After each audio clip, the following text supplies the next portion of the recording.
Dear students, ரொம்ப சீரியஸாக prepare பண்ணிகிட்டு இருப்பீங்கன்னு நினைக்கிறேன். +2க்கு +1 2 கிளாஸஸ்லையும் வாழ்த்துக்கள். நிறைய மார்க் வாங்க ட்ரை பண்ணுங்கள். நாங்களும் உங்களுக்கு என்னென்ன ஐடியாஸ் கொடுக்க முடியுமோ எல்லா ஐடியாஸ் தர்றோம். நல்லா கீனாக அப்சர்வ் பண்ணுங்கள். மார்க் நிறைய ஸ்கோர் பண்ணுறதுக்கு வாழ்த்துக்கள் சொல்லி ஆரம்பிக்கிறேன். Welcome to the segment called யாமறிந்த மொழிகளிலே. So today we are taking the task of question tags. It can be found in +1 Unit 4 Prose and +2 Unit 3 Prose. So in both the classes you are having this area. ஒன்றும் ரொம்ப கஷ்டமானதெல்லாம் ஒன்றும் இல்லைங்க. இதெல்லாம் question டேக்ஸுங்கிறது. கொஷினாக உங்களுக்கு தெரியும், கேள்வி. டேக்ஸ்னால் தெரியும், எல்லா பேப்பரையும் அப்படியே ஒரு பஞ்ச் பண்ணி ஒரு டேக் போட்டு மாட்டுவீங்களே, அதான். இந்த ரெண்டையும் சேர்த்து நீங்கள் லைஃப்பில் யூஸ் பண்ணிங்கன்னா அதான் கொஷின் டேக்ஸ். எப்படி? அடுத்தவன்ட்டு ஏதாவது பேசுகிறீங்க. நீ காலையில் இட்லி சாப்பிட்ட இல்லையா? நான் காலைல பொங்கல் சாப்பிடலை, அப்படித்தானே? இந்த அப்படித்தானே இல்லையான்னு வருது பார்த்தீங்களா? இதுதாங்க கொஷின் டேக்ஸ். அது எங்கே வருது? ஒரு சென்டென்ஸில் கடைசியில் வரும். தம்பி சீக்கிரம் வா, வரமாட்டியா? அந்த வரமாட்டியான்னு சொல்கிறோம் பார்த்தீங்களா, அதாங்க கொஷின் டேக்கு. அது இப்போ இம்பரேட்டிவ் சென்டென்ஸில் வருது, ஸ்டேட்மெண்ட்டில் வருது. இப்போ நீங்களே பார்த்துருப்பீங்க. இந்த மாதிரி ஸ்டேட்மெண்ட்டில் அல்லது டெக்ளரேட்டிவ் இம்பரேட்டிவ் சென்டென்ஸில் அந்த சென்டென்ஸுடைய முடிவில் ஒரு கமா இருக்கும், ஒரு டேஷ். அந்த டேஷில் தான் உங்களுக்கு கொஷின் டேக் வரும், கடைசியில் ஒரு கொஷின் மார்க். இதுதான் கொஷின் டேக்குடைய அமைப்பு. ஸோ இந்த கொஷின் டேக்கை நீங்கள் லைஃப்பில் நிறைய யூஸ் பண்ணுவீங்க. நம்ம படிக்கக்கூடிய எல்லா கிராமட்டிக்கல் யூனிட்ஸுமே லைஃப்பில் பின்னாடி நல்ல கிராமர், நல்ல ஒரு இங்கிலீஷ் பேசுகிறதுக்காக பயன்படக்கூடியது தான். அதில் இதில் ஒன்று கொஷின் டேக். இந்த கொஷினுடைய அமைப்பு எப்படிங்கிறத அடுத்ததில் பாருங்கள்.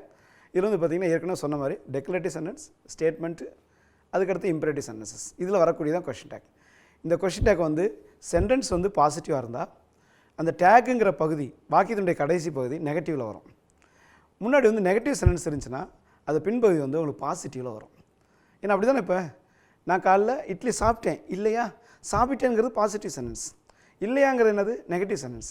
அப்போ நான் பாசிட்டிவில் சென்டென்ஸ் சொன்னேன்னா டேக்கை வந்து நெகட்டிவில் யூஸ் பண்ணுறேன். அதே தான் இந்த டெக்னிக். நீங்கள் சென்டென்ஸுடைய structure, whether it's statement or declarative and imperative, the negative will be the option there in the question tag. So இது structure is in the negative form, the tag is in the positive form. கீழே உதாரணம் ஒன்று கொடுத்துருக்கேன் பாருங்கள். He is a gentleman, isn't he? அதில் he is a ஜென்டில்மேனில் நல்லா அதை அப்சர்வ் பண்ணி பாருங்கள். நீங்கள் சின்ன கிளாஸஸ் வந்து சென்டென்ஸ் பேட்டர்ன் படிச்சிருப்பீங்க. இதில் ஹீங்கிறது சப்ஜெக்ட்டு, இஸ்ங்கிறது வேர்பு. இந்த சப்ஜெக்ட் வேர்பு வச்சு தான் கொஷின் டேக்கே பண்ண போகிறோம். அதில் பாருங்கள், ஃபஸ்ட்டு வந்து ஒரு கமா கொடுத்துறீங்க. சென்டென்ஸ் கடைசி எது? ஜென்டில்மேனுக்கு அடுத்து கமா வந்துடுது. அது எப்பவுமே வரக்கூடிய பகுதி. அதுக்கடுத்து எதோ கொடுக்கணும் அப்படின்னா வேர்பு என்னன்னு பாருங்கள். அந்த சென்டென்ஸில் இஸ்ங்கிறது வேர்பு. இது வந்து நீங்கள் ரெண்டாக பிரிக்க முடியாது. Does plus be, do plus be அப்படின்னு பிரிக்க முடியாது. So be verbs is, am, are, was, were, இந்த 5 பி வெர்ப்ஸை நீங்கள் பிரிக்காமல் அப்படியே ரிப்பீட் ஆகும். ஸோ அங்கே அது இஸ் எடுத்து ஃபஸ்ட்டு போடுறீங்க. இந்த சென்டென்ஸோடைய ஸ்ட்ரக்சர் இது வந்து ஸ்டேட்மெண்ட் தானே. ஸ்டேட்மெண்ட்னாவே சப்ஜெக்ட்டில் ஆரம்பித்து ஃபுல் ஸ்டாப்பில் முடிஞ்சால் அதுதான் ஸ்டேட்மெண்ட்டு. இது சப்ஜெக்ட் என்னது? ஹீ. இந்த சென்டென்ஸ் எப்படி இருக்குது? பாசிட்டிவில் இருக்குது. அதனால் நீங்கள் நாட் கொடுக்குறீங்க. அது நாட் எப்படின்னா ஓ இல்லாமல் ஒரு கான்ட்ராக்டட் ஃபார்ம்னு சொல்லுவோம். நாட்டில் நீங்கள் ஓவை எடுத்துகிட்டு ஒரு அப்பாஸ்ட்ரோஃபி போட்டிங்கன்னா அது பேர் கான்ட்ராக்டட் ஃபார்ம்னு பேர். அப்போ இஸ்ங்கிற அந்த பி வெர்பை பயன்படுத்துகிறீங்க. அதுக்கடுத்து கான்ட்ராக்டட் ஃபார்ம் நாட், அதில் ஓ இல்லாமல் எழுதுறீங்க. அதுக்கடுத்து what is the subject? You see the subject is he. So if it is a pronoun, the same pronoun will get repeated in the tag. என்னென்ன ப்ரோனவுன்ஸ் இருக்குது இங்கிலீஷில் உங்களுக்கு தெரியும். பர்சனல் ப்ரோனவுன்ஸ் மொத்தம் 7. I, we, you, he, she, it, they. இந்த ப்ரோனவுன்ஸில் ஏதோ ஒன்று அங்கே வரணும். என்ன ப்ரோனவுன் முன்னாடி சென்டென்ஸில் வந்திருக்குதோ அந்த ப்ரோனவுன் எடுத்து பின்னாடி போடுறீங்க. ஸோ ஆன்சர் வந்து இங்கே டேக்கில் என்ன ஆன்சர்? இஸ்ன்ட் ஹீங்கிறது ஆன்சர். கடைசியில் கொஸ்டின் மார்க் போட மறந்துடக்கூடாது. இப்போ சென்டென்ஸை முழுசாக சொல்லி பாருங்கள். அந்த பையன் ஒரு அழகான நல்லா ஜென்டில்மேனாக இருக்கிறான் இல்லையா? அந்த இல்லையாங்கிறது தான் இந்த கொஷின் டேக். ஸோ கொஷின் டேக்னாவே ஒரு ஆக்சிலரி வெர்பு. நாட் கான்ட்ராக்டட் ஃபார்மில் வரலாம் அல்லது வராமல் போகலாம். அது பாசிட்டிவோ நெகட்டிவ், அதுக்கு ஆப்போசிட்டாக வரும். கடைசியாக ஒரு ப்ரோனவுன் வந்துடணும். அதுக்கடுத்து ஒரு கொஷின் மார்க். இப்போ புரிஞ்சதா உங்களுக்கு கொஷின் டேக் எப்படி அமையுதுன்னு பாருங்கள். இப்போ அடுத்த ஸ்லைடில் பாருங்கள், உங்களுக்கே தெரியும். இதில் கீழே வந்து உங்களுக்கு 2 சென்டென்சஸ் இருக்குது. ஒன்று வந்து பாசிட்டிவ் கன்ஸ்ட்ரக்ஷனில் இருக்குது, இன்னொன்று நெகட்டிவில் இருக்குது. அதில் ஃபஸ்ட் ஒன்று பாருங்களேன். She is a dancer, isn't she? அந்த பொண்ணு நல்லா டான்ஸ் ஆடும் இல்லையா? நம்ம கேட்குறோம்ல, அந்த இல்லையாங்கிறது தான் கொஷின் டேக். நல்ல டான்ஸ் ஆட தெரியும் அந்த பொண்ணுக்கு, அதை நீங்கள் உறுதிப்படுத்துறீங்க. உறுதிப்படுத்துகிறப்ப என்ன பண்ணுறீங்க? இஸ்ன்ட் ஷீ அப்படின்னு கேட்குறீங்க. அந்த இஸ்ன்ட் ஷீங்கிறது தான் கொஷின் டேக். அந்த இஸ்ன்ட் ஷீங்கிறது எப்படி ஃபார்ம் பண்ணுறீங்க சொல்லுங்கள்? எஸ், அதில் வந்து ஷீங்கிற சப்ஜெக்ட் பார்க்குறீங்க, இஸ்ங்கிற வேர்ப் இருக்குது. சென்டென்ஸ் வந்து ஃபுல்லாகவே பாசிட்டிவில் இருக்குது. அப்போ டேக் எதில் வரும்? நெகட்டிவில் வரணும். அந்த நெகட்டிவில் வரதுனால நாட்டுங்கிறத போடுறீங்க. அது கான்ட்ராக்டடாக போடுறீங்க. அந்த ஓவை எடுத்துகிட்டு ஒரு அப்பாஸ்ட்ரோஃபி போடுறீங்க. பி வெர்ப் இருக்கிறனால அப்படியே வந்துடுது பி வெர்ப். அந்த ஷீங்கிறது பின்னாடி கொண்டு வந்து ப்ரோனவுன் கடைசியாக கொடுத்துட்றீங்க. இதுதான் வந்து கொஷின் டேக்குன்னு பேர். இப்போ நீங்கள் நிறைய இடங்களுக்கு போவீங்க, கடைகளுக்கெல்லாம் போவீங்க. அங்கே போனீங்கன்னா நிறைய ஷர்ட்ஸு பேண்ட்ஸ்லாம் தொங்க விட்டுருப்பாங்க. அதுலேயே பாருங்கள் ஒரு டேக் ஒன்று தொங்க விட்டுருப்பாங்க பாருங்கள். அந்த டேக் அதில் விலைப்பட்டியல் போட்டிருப்பாங்க, அது எந்த கம்பெனியெல்லாம் போட்டிருப்பாங்க, அதுதான் அந்த டேக்குங்கிற. அந்த டேக் மாதிரி தான் உங்களுக்கு இங்கே வந்து கடைசியாக ஒரு சென்டென்ஸ் சொல்லிட்டீங்கன்னா அதை உறுதிப்படுத்துறீங்க. அந்த விலை, அந்த ட்ரெஸ்ஸினுடைய விலை எவ்வளவு, அது உறுதிப்படுத்துது அந்த இடத்துல. அங்கே அதே மாதிரி இங்கே வந்து இந்த ஆக்ஷன் உறுதிப்படுத்துறதுக்காக நீங்கள் இஸ்ன் சி அந்த பொண்ணு அருமையான டான்ஸர் இல்லையா, அந்த இல்லையாங்கிறது நீங்களே உறுதிப்படுத்திக்கிறதுக்காக கேட்கக்கூடிய பகுதி தான் கொஷின் டேக்னு பேர். அது கன்ஃபர்மேஷன் பண்ணுறதுக்கு நம்ம. அதே மாதிரி அடுத்ததில் பாருங்கள், he is not a drinker. அந்த பையன் வந்து ஒரு காஃபியோ டீயோ எந்த ஒரு ட்ரிங்க்ஸோ குடிக்கிற பையன் கிடையாது. சென்டென்ஸ் எப்படி இருக்குது சொல்லுங்க பார்க்கலாம். நாட் வந்திருக்குது, அது வந்து உங்களுக்கு நெகட்டிவில் இருக்குது. அப்போ டேக் எப்படி வரணும், பாசிட்டிவ் வரணும். அந்த பாசிட்டிவ் வர்றதான் இங்கே வந்து he is not a drinker, is he. ஏன் நாங்கள் நாட் வரக்கூடாது, அப்போ பி வெர்பை கொடுக்குறீங்க, ப்ரோன் எடுத்து பின்னாடி போட்டுறீங்க. அப்போ வெறும் இஸ் ஹீ போட்டு கொஸ்டின் மார்க் போட்டிங்கன்னா போதும். அதுதான் உங்களுக்கு வந்து இங்கே வந்து கொஸ்டின் டேக்கு. சென்டென்ஸை சொல்லி பார்த்தீங்கன்னா அந்த பையன் எந்த இதையும் குடிக்க மாட்டான், அவன் அப்படி தானே இருக்கான், அந்த இருக்கின்றான் அதுதான் இஸ். அவன் அப்படிங்கிறதா ஹீ. அதை நீங்கள் உறுதிப்படுத்திக்கிறீங்க. ஒரு சென்டென்ஸை சொல்லிவிட்டு உறுதிப்படுத்துறீங்க பார்த்தீங்கன்னா, அது 2 சென்டென்ஸ்லையுமே உறுதிப்படுத்துறது ஒன்று வந்து நெகட்டிவாக இருக்குது, ஒன்று பாசிட்டிவாக இருக்குது. இல்லையான்னு சொன்னீங்கன்னா நெகட்டிவ், அப்படித்தானே அப்படின்னு சொன்னீங்கன்னா பாசிட்டிவ். இது மேற்கொண்டு அதே மாதிரி நிறைய இதே மாதிரி கொஸ்டின் டேக் சொல்ல பாருங்கள். ஏன்னா நிறைய நான் கொஸ்டின்ஸ் கேட்க போகிறேன். ஏன்னா இது டாப்பிக்கே வந்து கொஸ்டின் டேக். நிறைய கொஸ்டின்ஸ் வரும், நீங்கள் உங்களுக்கு நீங்களே கேட்டு பாருங்கள், உங்கள் ஃப்ரெண்ட்ஸ்கிட்ட போய் கேட்டு பாருங்கள். உங்கள் ஃப்ரெண்ட்ஸ் உங்கள்கிட்ட கேட்பாங்க, நான் உங்கள்கிட்ட கேட்பேன். இப்படி கேட்டு நீங்கள் அடுத்தவன்ட்ட உறுதி பண்ணுறீங்க, உங்கள் ஃப்ரெண்ட்ஸ் உங்கள்கிட்ட உறுதி பண்ணுறாங்க, நான் உங்கள்கிட்ட கேட்டு உறுதி பண்ண போகிறேன். இந்த உறுதி பண்ணுறது தாங்க உங்களுக்கு கொஸ்டின் டேக். ஆனால் இது பயப்படவே தேவையில்லை, ரொம்ப ஈஸியான ஒரு டாபிக். அடுத்த ஸ்லைடு பாருங்கள். இது பாருங்கள், ஒரு மெயின் வெர்ப் இருக்குன்னு வச்சுக்கோங்க. ஒரு சென்டென்ஸில் ஒரு மெயினான ஒரு வெர்ப் இருக்குது, அது பி வெர்பா அல்ல. ஏன்னா I come to your house, you came to my house. நீங்கள் என்னுடைய வீட்டுக்கு வந்தீங்க, நீங்கள் உங்களுடைய ஹோம்ஒர்க்கை முடிச்சிட்டிங்க. யூ கம்ப்ளீட்டட் யுவர் ஹோம்ஒர்க் சொல்கிறீங்களே, ஐ கம்ப்ளீட்டட் மை ஹோம்ஒர்க் அப்படின்னு சொல்கிறோம்ல. அந்த கம்ப்ளீட்டடுங்கிறது ஒரு மெயின் வெர்பாக வந்திருக்கு, இது பி வெர்பா அல்ல. இந்த மாதிரி மெயின் வெர்பு வந்துச்சுன்னா அதை எப்படி பிரிப்பீங்க? அதை பிரித்தா தான் உங்களுக்கு ஆக்சிலரி கிடைக்கும். ஏன்னா வந்து கொஷின் டேக்லேயே அந்த முதல்ல வரக்கூடிய வெர்பு வந்து ஆக்சிலரி வெர்பாக வரணும். அப்போ கம்ப்ளீட்டடை பிரிக்கணும். அதனுடைய ப்ரெசன்ட் ஃபார்ம் பார்த்தீங்கன்னா கம்ப்ளீட் அல்லது கம்ப்ளீட்ஸ். பாஸ்ட் ஃபார்ம் பார்த்தீங்கன்னா கம்ப்ளீட்டட். அப்போ சிம்பிள் ப்ரெசண்ட்டு அல்லது சிம்பிள் பாஸ்ட்டு, இப்படி வரக்கூடிய இந்த டென்ஸில் இருக்கக்கூடியதை மட்டும்தான் நீங்கள் பிரிக்கணும். மற்ற எல்லா டென்சஸ்லையும், மற்ற எல்லா 12 டென்சஸ்லையும் உங்களுக்கு அங்கே ஆக்சிலரி வெர்பு இருக்குது. ஆக்சிலரி வெர்பு இல்லாத பகுதின்னு பார்த்தீங்கன்னா அந்த மெயின் வெர்பாக வரக்கூடிய ஒரே ஒரு வார்த்தையாக வரக்கூடிய simple present and simple past. அதை பிரிக்கிறப்ப எப்படி பிரிப்பீங்க பாருங்கள். இப்போ டஸ் இருந்துச்சுன்னா டஸ் ப்ளஸ் டூன்னு பிரிக்கலாம், டூ இருந்துச்சுன்னா டூ ப்ளஸ் டூ, டிட் இருந்தால் டிட் ப்ளஸ் டூ. ஓகே, அதே மாதிரி இந்த பக்கம் பார்த்தீங்கன்னா ஹேஸ் இருந்தால் டஸ் ப்ளஸ் ஹேவ் இருந்துச்சுன்னா டூ ப்ளஸ் ஹேட் இருந்துச்சுன்னா டிட் ப்ளஸ் ஹேவ். அதே மாதிரி அதுக்கு கீழே ஒரு சென்டென்ஸ் இருக்குது. உதாரணம் பாருங்கள், ஹீ ஹேட் லஞ்ச். இதில் ஹீ ஹேட் லஞ்சில் ஹேடுங்கிறது உங்களுக்கு வேர்பு, மெயின் வேர்பு. அந்த ஹேடை வந்து நீங்கள் அப்படியே கொண்டு பின்னாடி போடக்கூடாது. ஏன்னா அது ஒரே ஒரு வார்த்தை மட்டும்தான் மெயின் வெர்பாக இருக்குது. அவன் வந்து மதிய சாப்பாடு சாப்பிட்டான், அவன் மதிய சாப்பாடு சாப்பிட்டான் இல்லையா அப்படின்னு கேட்கணும். இப்போ நீங்கள் மதிய சாப்பாடு சாப்பிட்றீங்க, அப்போ கேட்குறப்ப நம்ம எல்லோரும் மதிய சாப்பாடு சாப்பிட்டீங்க இல்லையா அப்படின்னு நான் கேட்பேன். டீச்சர்ஸ் வந்தால் எப்படி கேட்பாங்க, எல்லோரும் சாப்பிட்டீங்க இல்லையா, நானும் சாப்பிட்டுட்டேன் இல்லையா அப்படின்னு கேட்போம். அப்போ அந்த பையன் வந்து மதிய சாப்பாடு சாப்பிட்டான் இல்லையான்னு சொல்லணும். அந்த இல்லையாங்கிறதுக்கு என்ன வேணும், இல்லை எது வெர்புன்னு பார்க்கணும், ஹேடை நீங்கள் ஆக்சிலரி ஆக்கணும் அப்படின்னா ரெண்டாக பிரிக்கணும். ரெண்டாக பிரித்தா அது பாஸ்ட் ஃபார்மில் இருக்குது. அப்போ அது பாஸ்ட் டென்ஸில் இருக்கிறனால டிட் ப்ளஸ் ஹேவ்னு பிரிக்கணும். அந்த டிட்டை தூக்கி கடைசியாக நீங்கள் ஆக்சிலரியாக போடுவீங்க. இது சென்டென்ஸ் வந்து பாசிட்டிவில் இருக்குது. மதிய சாப்பாடு சாப்பிட்டுட்டான் அப்படிங்கிறது பாசிட்டிவ். அப்போ உங்களுக்கு நாட்டுங்கிற கான்ட்ராக்டட் ஃபார்ம் வரணும். அதுக்கடுத்து சப்ஜெக்ட் வந்து ஹீ வந்து பின்னாடி போயிடும். ஸோ அந்த டிடன்ட் ஹீ அதுதான் உங்களுக்கு கொஸ்டின் டேக். அவன் மதியம் சாப்பிட்டுட்டேன் இல்லையா, அந்த இல்லையா அவன் சாப்பிடாமல் இல்லையா அப்படிங்கிறது தான் உங்களுக்கு பாஸ்ட் ஃபார்மில் வந்து அது நெகட்டிவில் வர்றதுனால டிடன்ட் ஹீ அப்படிங்கிறது இங்கே ஆன்சராக வந்திருக்குது. ஸோ இந்த மாதிரி கொஸ்டின் டேக்கை முன்னாடி எப்படி வந்தால் பின்னாடி எப்படி ஆன்சர் வரணும் அப்படிங்கிற நல்லா தரவாக தெரிஞ்சிட்டா போதும். வெர்பை பிரிக்க தெரியணும், சப்ஜெக்ட் எதுன்னு உங்களுக்கு பார்க்க தெரியணும், அதை எப்படி கொண்டு போய் அங்கே பின்னாடி உட்கார வைக்கணும்னு தெரியணும். இது தெரிஞ்சால் போதும். இந்த கொஸ்டின் டேக் ரொம்ப உங்களுக்கு ஈஸியானது. சரிங்களா, ஈஸியாக நீங்கள் மார்க் எடுக்கலாம். அடுத்தது பாருங்கள், இதில் பாருங்கள், அது பிரித்து காமிச்சிருக்கேன் பாருங்கள். ஒரு கம்ப்ளீட்டட், கம்ப்ளீட், கம்ப்ளீட்ஸ் அப்படிங்கிற மாதிரி ஒரு உதாரணம் உங்களுக்கு கொடுத்துருக்கேன். டேக் எடுங்க, டேக்ஸ், டேக், அது ரெண்டுமே ப்ரெசன்ட் டென்ஸில் இருக்குது. டுக் வந்து பாஸ்ட் டென்ஸில் இருக்குது. அப்போ டேக்ஸை நீங்கள் ரெண்டாக பிரிச்சிங்கன்னா அது டஸ் ப்ளஸ் டேக்குன்னு எடுக்கணும். அது அவங்களுக்கு டஸ் ப்ளஸ் V1 வெர்போடைய முதல் பகுதி. வெர்போடைய முதல் பகுதி அது நம்ம 5 பார்ட்ஸில் இருக்குது பார்த்தீங்களா, அந்த 5 பார்ட்ஸில் 5 பகுதிகள் இருக்குல்ல, take, took, taken, taking, to take. அதில் முதல் பகுதி தான் V1 சொல்லுவோம். அந்த டஸ் ப்ளஸ் V1 தான் ஃபார்முலா. டேக் அதில் வந்து எஸ் வரலை, அதனால் என்ன பண்ணுறீங்க, அதை டூ வச்சு பிரிக்கிறீங்க. டூ ப்ளஸ் V1 அப்படிங்கிற அமைப்பில் பிரிக்கணும். அதுமாதிரி டுக் அப்படிங்கிறது பாஸ்ட் ஃபார்மில் இருக்குது, பாஸ்ட் டென்ஸில் இருக்குது. அதை நீங்கள் பிரிக்கும்போது டிட்டு போட்டு பிரிக்கணும். ஏன்னா டிட்டு வந்து பாஸ்ட் டென்ஸ் ஈக்குவலாக வரக்கூடிய ஒரு டூ வெர்பு. டிட்டு ப்ளஸ் டேக்குன்னு போட்டிங்கன்னா டிட்டு ப்ளஸ் V1ன்னு வரும். ஸோ இது மாதிரி main verb present tense past டென்ஸில் சிம்பிளில் இருந்தால் நீங்கள் பிரிக்கலாம். ஆனால் அதே கீழே உதாரணம் ஒன்று இருக்குது பாருங்கள், வில் டேக்குன்னு இருக்குது. இந்த வில் டேக் என்னது ஃபியூச்சர் டென்ஸில் இருக்குது. அது ஏற்கனவே அங்கே ஆக்சிலரி வெர்பு இருக்கா இல்லையா பாருங்கள், ஏற்கனவே வில்ங்கிற ஆக்சிலரி வெர்பு இருக்குது. அதனால் இங்கே வந்து நீங்கள் பிரிக்க தேவையில்லை. வில்லை மட்டும் நீங்கள் கொஸ்டின் டேக்கில் கொண்டு போனால் போதும், அங்கே வந்து பிரித்து கொண்டு போகணுங்கிற அவசியம் கிடையாது. ஸோ ஒரே ஒரு வார்த்தை வெர்பாக வந்தால் எப்படி, ஆக்சிலரி வெர்போடு சேர்ந்து வந்தால் எப்படி அப்படிங்கிறத தெரிஞ்சுட்டா நீங்கள் கொஸ்டின் டேக் எழுதுறது ரொம்ப ஈஸி. சரியா? அடுத்தது ஸ்லைடில் பாருங்கள். இப்போ இங்கே ஒரு ப்ரோனோன், ஒரு கமா, கொஸ்டின் மார்க் இதெல்லாம் வரணும்னு சொல்லிட்டேன். அப்போ கொஸ்டின் டேக் அப்படின்னாவே ஒரு கமா, ஒரு ஆக்சிலரி வெர்பு, நாட் வரலாம் வராமல் போகலாம் கான்ட்ராக்டட் ஃபார்மில், அதுக்கடுத்து ஒரு சப்ஜெக்ட். அந்த சப்ஜெக்ட் வந்து ப்ரோனோனாக இருக்கணும். உதாரணம் வந்து I go to school on foot அப்படின்னு இருக்கு. நான் டெய்லி நடந்து போகிறேன் ஸ்கூலுக்குன்னு சொல்கிறீங்க. நிறைய பசங்க நீங்கள் நடந்து வருவீங்க, செப்பல் போட்டு வருவீங்க, செப்பல்ஸ் போடாமல் வருவீங்க, டூ வீலர்ஸில் வருவீங்க. இப்போ நடந்து வர்றது உதாரணம் எடுத்துக்கோங்க. Daily I go to school on foot அப்படிங்கிறீங்க. இதில் வேர்ப் எதுன்னு பாருங்கள். வேர்ப் வந்து கோ, சப்ஜெக்ட் எது ஐ, சென்டென்ஸ் பாசிட்டிவாக நெகட்டிவாக பாசிட்டிவ். இந்த 3 மனசில் தான் போதும். கொஸ்டின் டேக் வேணும் அப்படின்னா சப்ஜெக்ட் எது, வேர்ப் எது, அந்த ஸ்டேட்மெண்ட் அல்லது இம்பரேட்டிவ் சென்டென்ஸு பாசிட்டிவில் இருக்கா நெகட்டிவில் இருக்கா, இந்த அமைப்பு தெரிஞ்சால் போதும் நீங்கள் ஆன்சர் எழுதிடலாம். அப்போ ஐ கோ, கோங்கிறது அங்கே ஒரே ஒரு வார்த்தையாக வந்திருக்குது, அது சிம்பிள் ப்ரெசன்ட் டென்ஸில் இருக்குது. அப்போ நீங்கள் அதை பிரிக்கணும். பிரிக்கும்போது டூ அப்படிங்கிற ஆக்சிலரி வெர்பு உங்களுக்கு கிடைக்கும். நீங்கள் பின்னாடி நாட் இல்லாததுனால, நெகட்டிவாக இல்லாததுனால நாட்டை வந்து நீங்கள் கான்ட்ராக்டட் ஃபார்மில் போடுறீங்க.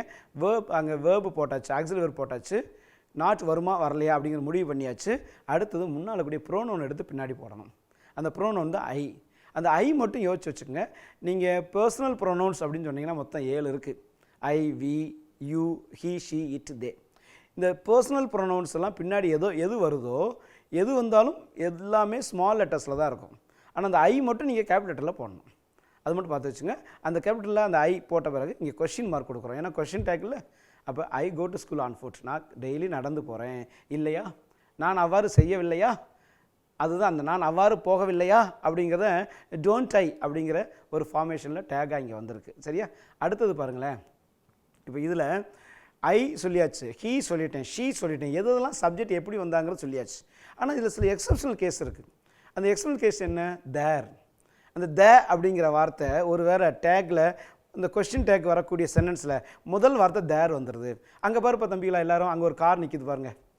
இங்கே நான் பேசுகிறத கவனிங்க, சொல்கிறோம்ல, அங்கே ஒரு பஸ் போயிட்டுருக்கு பாருங்கள், இந்த அங்கே எங்கள் அப்பா வந்துட்டார். அப்போ அங்கே அங்கே அங்கேன்னு சொல்கிறோம்ல, ஒரு சென்டென்ஸை நீங்கள் தேர் வச்சு ஆரம்பிக்கிறீங்க.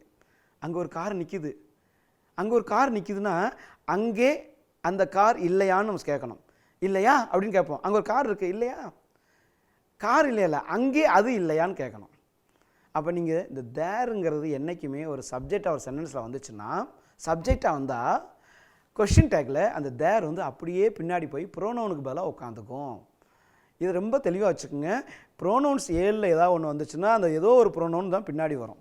ஆனால் அந்த தேருங்கிறது ஒரு சென்டென்ஸில் சப்ஜெக்டாக வந்துச்சுன்னா கொஸ்டின் டேக்கில் வரக்கூடிய ப்ரோனவுன் வந்து இட்டு கிடையாது, ஐ கிடையாது, வி கிடையாது, ஆனால் தேர் அப்படியே பின்னாடி வரணும். அதனால் நீங்கள் ஆன்சர் பாருங்கள். There is a car, B verb is பின்னாடி போடுறீங்க.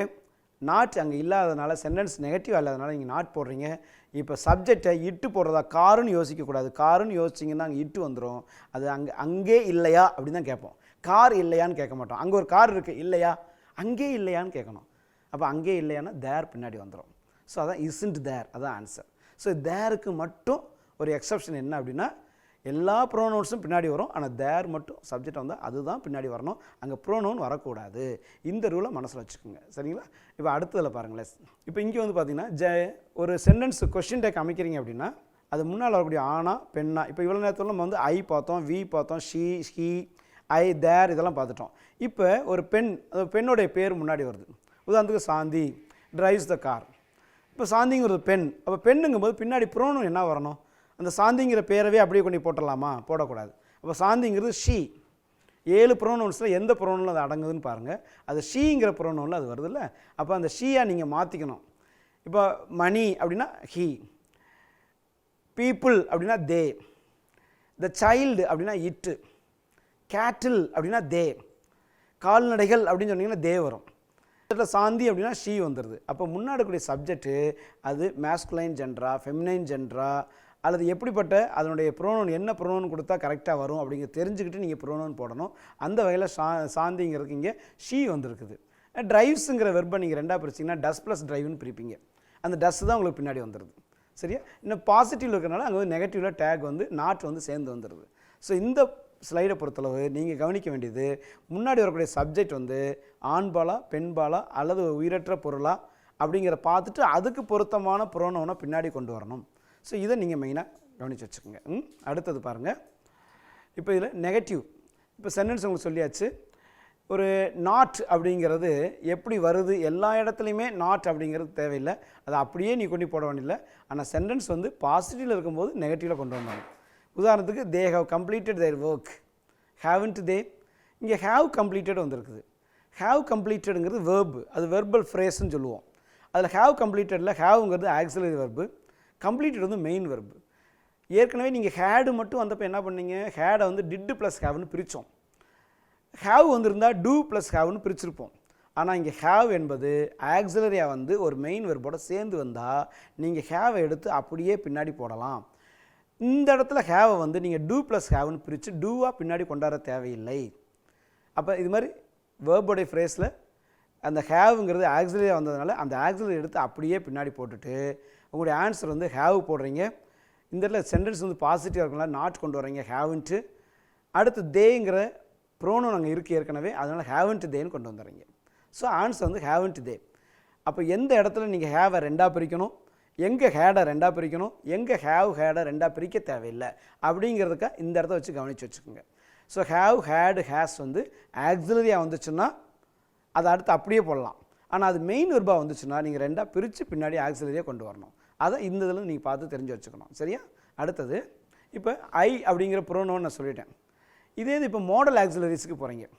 மாடல் ஆக்சிலரிஸில் உதாரணத்துக்கு you can complete this project in A week. இப்போ கேன் கம்ப்ளீட்டுங்கிற இங்கே வேர்பு வந்துருக்குது. ஹேவை ரெண்டாக பிரிக்கிறோம், ஹேடை ரெண்டாக பிரிக்கிறோம், டூவை ரெண்டாக பிரிக்கிறோம். ஓகே, பி வெர்பு வந்துச்சுன்னா அப்படியே போடுறோம். ஆனால் இந்த இதில் கேன் கம்ப்ளீட் அப்படின்னு வந்துச்சுன்னா இதில் கேன்ங்கிறது ஆக்சிலரி. அந்த ஆக்சிலரி எடுத்து நீங்கள் பின்னாடி அப்படியே போட்டால் போதும். கேன் அப்படிங்கிற வார்த்தையோ அல்லது கம்ப்ளீட்டுங்கிற வார்த்தையோ இந்த இடத்துல பிரிக்க வேண்டிய அவசியம் இல்லை. இப்படி ரெண்டு வேர்ப்ஸு, ஒரு வேர்புங்கிற பகுதியில் 2 வார்த்தைகள் வரலாம், 3 வார்த்தைகள் வரலாம், 4 வார்த்தைகள் கூட வரலாம். இப்போ can complete, can be completed, good have been completed. So ஒரு வேர்பு அப்படிங்கிறது நீங்கள் அண்டர்லைன் பண்ணுறப்ப அதில் எது முதல் வார்த்தையோ, ஒரு வார்த்தைக்கு மேலே அந்த வெர்பில் இருந்துச்சுன்னா அந்த முதல் வார்த்தை தான் உங்களுக்கு ஆக்சிலரி. இப்போ கேன் கம்ப்ளீட்டில் கேன் தான் ஆக்சிலரி, கேன் பி கம்ப்ளீட்டடில் can auxiliary, could have been completed, can have been completed, அது வந்து கேன்ங்கிறது ஆக்சிலரி. ஸோ அந்த வகையில் இங்கே கேன்கிற ஆக்சிலரி எடுத்து நீங்கள் பின்னாடி போட்டு கான்டியூ அப்படின்னு நீங்கள் எழுதலாம், தவறு கிடையாது. இந்த இடத்துல கேனையோ அல்லது கம்ப்ளீட்டையோ பிரிக்க வேண்டிய அவசியம் கிடையாது. ஸோ இந்த இடத்துல இதை நீங்கள் தெரிஞ்சு வச்சுக்கணும். சரியா? அடுத்தது பாருங்கள். இப்போ இங்கே வந்து டேக்ஸ் நான் ஏற்கனவே சொன்ன மாதிரி சில இடங்களில் யூ வந்து மறைஞ்சிருக்கும். எங்கே இவ்வளோ நேரத்தில் நம்ம வந்து ஸ்டேட்மெண்ட் பார்த்தோம், டெக்ளரேட்டிவ் சாதாரண வாக்கியங்கள் பார்த்தோம். சாதாரண வாக்கியங்கள் அப்படின்னா தெரியும் உங்களுக்கு, சப்ஜெக்டில் ஆரம்பித்து ஃபுல் ஸ்டாப்பில் முடிஞ்சால் சாதாரண வாக்கியம். ஆனால் இந்த ஸ்லைடில் உங்களுக்கு வரக்கூடிய வாக்கியங்கள் வந்து இம்பரேட்டிவ் சென்டென்சஸ். இம்பரேட்டிவ் அப்படின்னாவே கட்டளை வாக்கியங்கள்னு அர்த்தம். தம்பிங்க வா, நான் உட்காந்து சாப்பிடு, ஹோம்ஒர்க்கை எழுது, அப்பாவை போய் பாரு, கிளாஸ் டீச்சர்கிட்ட போய் பாரு சொல்கிறோம்ல, இந்த மாதிரி போ வா உட்காரு அப்படின்னு சொல்லி கட்டளை போடுறீங்க பாருங்களேன். அந்த கட்டளை போடுறதுக்கு பிறகு கட்டளை வாக்கியங்கள்னு பேர். அப்போ கட்டளை வாக்கியங்கள் எப்படி ஆரம்பிக்கும்? வேர்பு வச்சு ஆரம்பிக்கும். ஒன்று பாசிட்டிவாக இருந்தால் வேர்பு வச்சு ஆரம்பிக்கும், நெகட்டிவாக இருந்தால் டோன்ட்டு வச்சு ஆரம்பிப்பாங்க. ஸோ அந்த மாதிரி கட்டளை வாக்கியங்கள் வந்தால் கொஸ்டின் டேக் எப்படி. இப்போ மெயினாக நீங்கள் கற்றுக்க வேண்டியது ஸ்டேட்மெண்ட்டில் எப்பயுமே சாதாரண வாக்கியங்களில் எப்பயுமே சென்டென்ஸு பாசிட்டிவாக இருந்தால் டேக் வந்து நெகட்டிவாக வரும், சென்டென்ஸ் நெகட்டிவாக இருந்துச்சுன்னா டேக் வந்து பாசிட்டிவாக இருக்கும். ஆனால் கட்டளை வாக்கியங்கள் அப்படி கிடையாது. சென்டென்ஸ் வந்து பாசிட்டிவ், தம்பி போய் உட்காரு, உட்கார மாட்டியா கேட்கலாம், உட்கார மாட்டாயான்னு கேட்கலாம். சரியா? போய் உட்கார்ப்பா தம்பி, சரியா? அப்போ சரியான்னு சொல்லும்போது பாசிட்டிவ், உட்கார மாட்டாயா அப்படிங்கும்போது நெகட்டிவ். ஸோ கட்டளை வாக்கியங்களை பொறுத்தளவு சென்டென்ஸு பாசிட்டிவாக இருந்தால் உங்களுக்கு டேக் ஆனது பாசிட்டிவும் வரலாம் நெகட்டிவும் வரலாம், தவறு கிடையாது, அதுக்கு ஒரு ரெஸ்ட்ரிக்ஷன் கிடையாது. ஆனால் அதை தொடாத, அங்கே தீ எரிஞ்சிட்ருக்குது, அது பக்கத்தில் போகாத, அப்போ போகாத, தொடாத. இந்த ஜங்க் ஃபுட்ஸ் எல்லாம் பாக்கெட்டில் ஃபுட்ஸ்லாம் இருக்கும், அதெல்லாம் வாங்கி சாப்பிடாத சொல்கிறோம் பார்த்தீங்களா ஸ்கூலில், அதெல்லாம் உடம்புக்கு ஆபத்துன்னு சொல்கிறோம்ல, இது மாதிரி அதை சாப்பிடாத, அங்கே போகாத, இப்படி நீங்கள் நெகட்டிவாக சொன்னீங்கன்னா டேக் வந்து எப்பயுமே பாசிட்டிவ் தான். ஸோ சென்டென்ஸ் வந்து கட்டளை வாக்கியங்களில் பாசிட்டிவாக இருந்தால் டேக் வந்து நெகட்டிவ் வரலாம் பாசிட்டிவ் வரலாம். ஆனால் சென்டென்ஸ் வந்து நெகட்டிவ் வந்தால் டேகு பாசிட்டிவில் தான் வரணும். இது ஒரு கண்டிஷன். இதுக்கு மேலே நீங்கள் என்ன தெரிஞ்சுக்கணும் அப்படின்னா, இந்த கட்டளை வாக்கியங்களில் அந்த கொஸ்டின் டேக்ஸ் எப்படி ஆரம்பிக்கும், என்ன ஆக்சிலரி ஆரம்பிக்கும் அப்படின்னா, ஒரு குறிப்பிட்ட ஆக்சிலரி வெர்பு ஞாபகம் வச்சுக்கோங்க. ஒன்று வில் யூ அப்படின்னு வரலாம், won't you, shall you, shall we, shall I சொல்கிறீங்க சென்டென்ஸ் தகுந்த மாதிரி, கான்ட் யூ, கேன் யூ. அப்போ will you, won't you, can you, can't you, would you, wouldn't you. இந்த மாதிரி சில எக்ஸ்ப்ரெஷன்ஸு கான்டெக்ஸ்ட்டை பொறுத்து மாறி கூட வரலாம், தவறு கிடையாது. இடத்துக்கு தகுந்த மாதிரி மாறி வரும். கேன் யூ சொல்லலாம், கான்ட் யூ சொல்லலாம், வில் யூ சொல்லலாம், ஓன்ட் யூ சொல்லலாம், உட் யூ சொல்லலாம், ஷால் வி அப்படின்னு சொல்லலாம். ஸோ இந்த மாதிரி எந்த இடத்துக்கு எப்படி வரும் அப்படிங்கிறது கரெக்டாக பொதுவாக பார்த்து சொல்லணும். இப்போ இங்கே உதாரணம் பாருங்கள், ஹேவ் த ஜூஸ். ஒரு உதாரணம் கொடுத்துருக்க பாருங்கள், ஹேவ் த ஜூஸ், கொஞ்சம் ஜூஸ் சாப்பிடுப்பா தம்பி. அப்போ ரெக்வஸ்ட் பண்ணி கேட்குறீங்க. அந்த ரெக்வஸ்ட் பண்ணி கேட்குறப்ப வில் யூ, வில் யூங்கிறது என்னது, ஃபாலிங் டோன். நீங்கள் ஃபாலிங் டோன் அடுத்தவங்ககிட்ட தம்பி இது சாப்பிட்றியா, சாப்பிட்றியா, அந்த சாப்பிட்றியா அப்படிங்கும்போது ஃபாலிங் அப்படியே உங்கள் டோன் வந்து கீழே குறையுது பாருங்கள், அதுதான் ஃபாலிங் டோன். தம்பி ஜூஸ் சாப்பிட்றியா அப்படின்னு ஒரு ஐசிங் டோனில் கேட்டிங்கன்னா அது மிரட்டுற மாதிரி ஆகி போயிடும். ஸோ இங்கே வந்து ஜூஸ் சாப்பிடுங்கன்னு சொல்லும்போது எல்லாருமே பாசத்தோடு தான் கேட்பாங்க. அப்போ கண்டிப்பாக டோன் வந்து நமக்கு கீழே ஃபாலிங்கில் தான் போகும். அப்போ நீங்கள் வில் யூ பயன்படுத்தலாம். அப்போ ஹேவை வச்சு நீங்கள் அப்படியே பின்னாடி கொண்டாடக்கூடாது. அப்போ ஹேவுங்கிறது அப்படியே வருமா, அல்லது ஹேவை ரெண்டாக பிரித்து டூ ப்ளஸ் ஹேவ் வருமா அப்படிங்கிறது இங்கே இம்பரேட்டிவ் சென்டென்ஸில் அந்த ரூல்ஸ் ஒத்து வராது. ஸோ அப்படி பார்க்கும்போது இங்கே ஹேவ் த ஜூஸ் அப்படின்னா வில் யூ. இப்போ வில் யூங்கிறது அடுத்தவங்களை இன்வைட் பண்ணுறீங்க, அந்த இன்வைட் பண்ணி சாப்பிடுப்பான்னு சொல்கிறீங்க, ஒரு ரெக்வஸ்ட் பண்ணி இப்போ கேட்குறீங்க, இதெல்லாம் நீங்கள் வில் யூ போடலாம். ஸோ அதே மாதிரி இந்த அடுத்த ஸ்லைடில் உங்களுக்கு மேற்கொண்டு இதே மாதிரி வேறு சென்டென்ஸ் வரும். ஆனால் இந்த ஹேவ் த ஜூஸ் அப்படிங்கிறதுல முன்னாடி பாருங்கள் யூ ஹேவ் த ஜூஸ்னு அர்த்தம். யூங்கிற இங்கே சப்ஜெக்ட் மறைஞ்சிருக்கு. அந்த யூ அப்படிங்கிற சப்ஜெக்ட் மறைஞ்சிருந்தால் அதுதான் imperative sentence. You come here, you go there, you sit down here சொல்கிற பார்த்தீங்களா, அந்த யூ எடுத்துருவோம். நம்ம go there, come here, sit down சொல்லுவோம். அதனால் இம்பரேட்டிவ் சென்டென்ஸில் என்றைக்குமே யூங்கிறது மறைஞ்சிருக்கும். My dear children, so far you have watched how the formations and functions of question tags. Various placesல எப்படி question tagsல sentences வந்துச்சு அப்படிங்கிறத பார்த்தீங்க. am எப்படி aren't மாறுது, shall எப்படி shan't மாறுது, will எப்படி won't மாறுதுலாம் இப்படி டைரெக்டாக நீங்கள் நிறைய பார்த்துருக்கீங்க. அந்த மெயின் வெர்பை எப்படி பிரிக்கிறது, எப்படி இது கொஸ்டின் டேக்கில் வருது, இதெல்லாம் நீங்கள் நல்லா பார்த்தீங்க. இதை பார்த்து வச்சுக்கிட்டு நீங்கள் அந்த எவாலுவேஷனில் கொஸ்டின்ஸ் எப்படி ஆன்சர் பண்ணணும் அப்படிங்கிறது தெரிஞ்சிருப்பீங்க.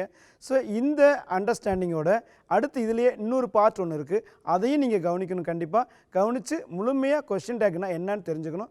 So completely you have to understand the formations and functions of question take.